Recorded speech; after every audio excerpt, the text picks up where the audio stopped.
নমস্কাৰ বন্ধুসকল, তোমালোকক আমাৰ এই কথা অমিত চেনেলটোলৈ সম্ভাষণ জনাইছোঁ। আজি তোমালোকৰ বাবে লৈ আনিছোঁ ভগৱান শ্ৰীকৃষ্ণৰ মুখৰ কেইষাৰমান অমৃত বাণী। যদি শুনি ভাল পোৱা তেনেহ'লে আমাৰ চেনেলটোক লাইক ছাবস্ক্ৰাইব কৰি আমাক উৎসাহিত কৰিবা বুলি আশা কৰিলোঁ। সত্য কেতিয়াও লুকুৱাব নোৱাৰে, সঁচা কথা কওক, পৃথিৱীয়ে চিনি পাব।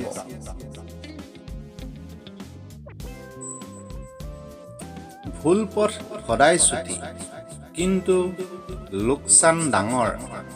ভুল স্বীকাৰ কৰাটো ডাঙৰ কথা।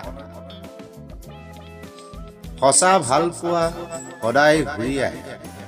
আনক সন্মান কৰক, নিজৰ সন্মান বাঢ়িব।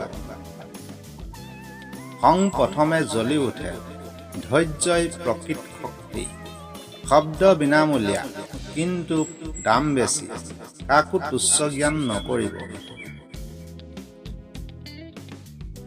আস্থা লাহে লাহে গঢ় লৈ উঠে আৰু সোনকালে ভাঙি যায়।